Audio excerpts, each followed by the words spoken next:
Welcome to the Deep Dive.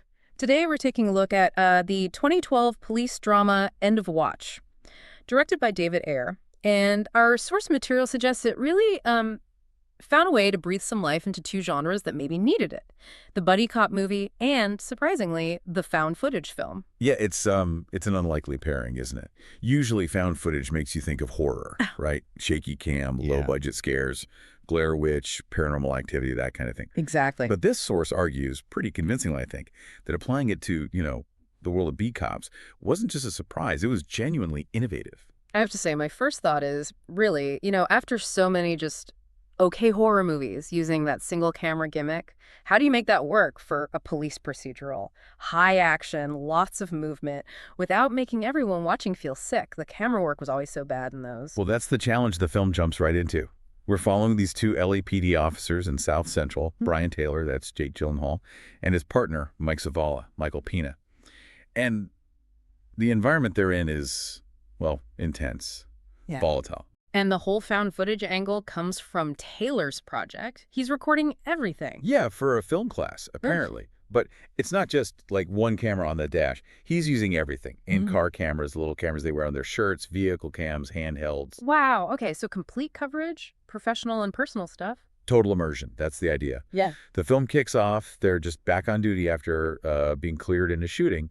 And these cameras, they capture everything. Their work, how they talk to each other, and crucially, how they start attracting attention from criminals because they're good at their jobs. So the recording itself becomes part of the plot engine. Exactly. It's what escalates the threat, gets the local gangs targeting them. Okay. Let's dig into how they pulled off that visual style. Because like you said, if it was just two guys running around with one wobbly camera for nearly 2 hours, this review would be very different. So what was the clever technical bit? The multi-camera setup. That was the game changer. Our source calls it a clever twist.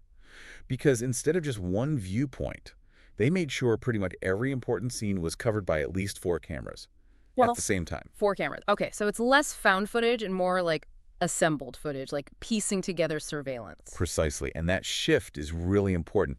You know how in standard found footage, they always have to invent some reason why the person keeps filming even when things get terrifying? Yeah, it often feels pretty forced. Right. But here, because you have multiple angles, you've got the dash cam maybe showing the wider scene, the body cam right in the action, maybe a handheld catching an emotional reaction.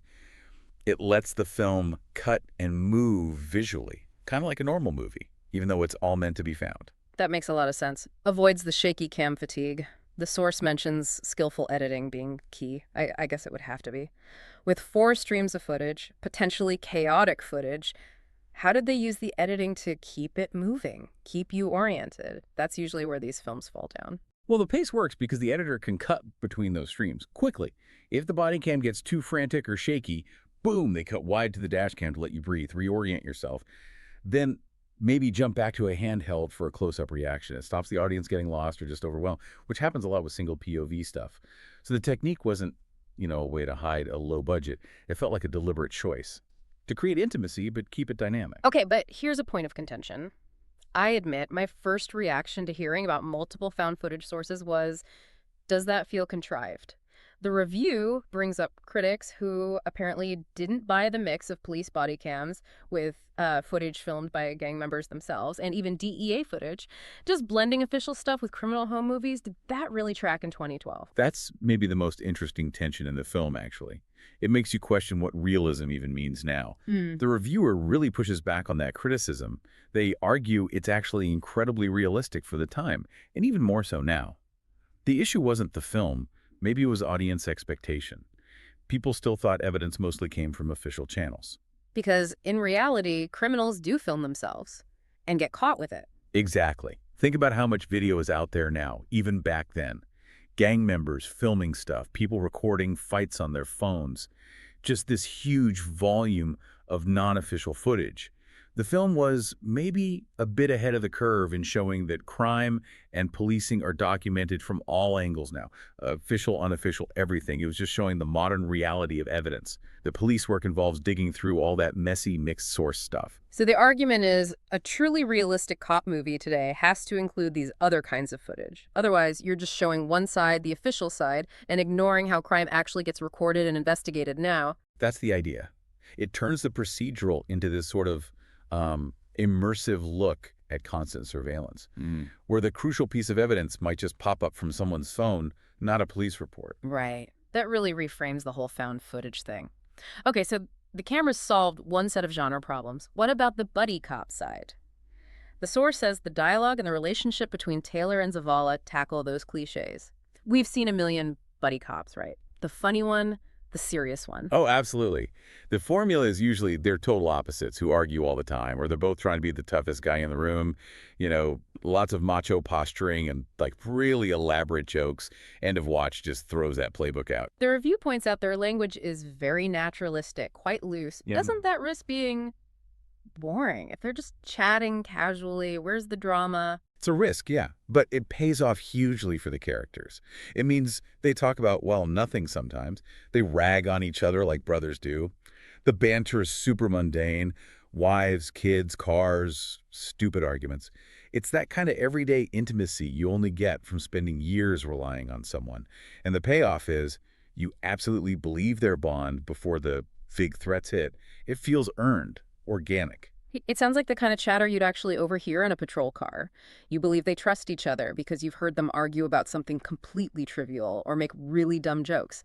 It avoids that clunky, forced exposition or humor you often get. Yeah, it anchors them. They feel like family, not just partners cooked up for a movie plot. Yeah. The quiet moments are what sell their connection. And the other big departure, which I think is really interesting for Hollywood cop movies, their professionalism. Usually there's going to be one partner who's reckless or drinks too much or has that haunted dark side. That drives the internal conflict. That's the default setting, isn't it? The troubled hero. But the review stresses that neither Taylor nor Zavala has some deep, dark secret or brooding issue. They're just good cops, professional. They know their stuff. They function well. So if you take away that internal conflict, the partner battling demons, what does that do for the drama? Where does the tension come from? It puts all the pressure on the external threats.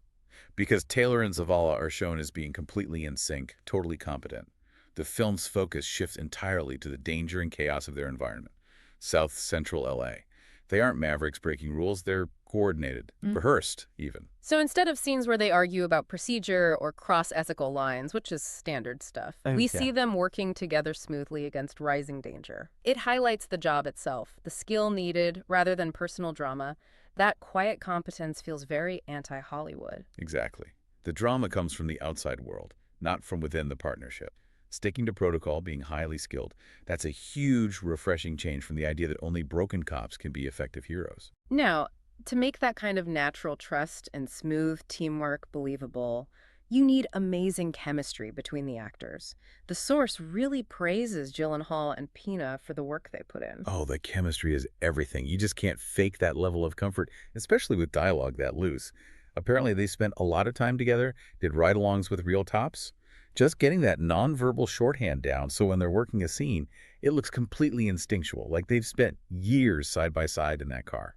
And Gyllenhaal, the review notes he specifically avoided the default cop persona.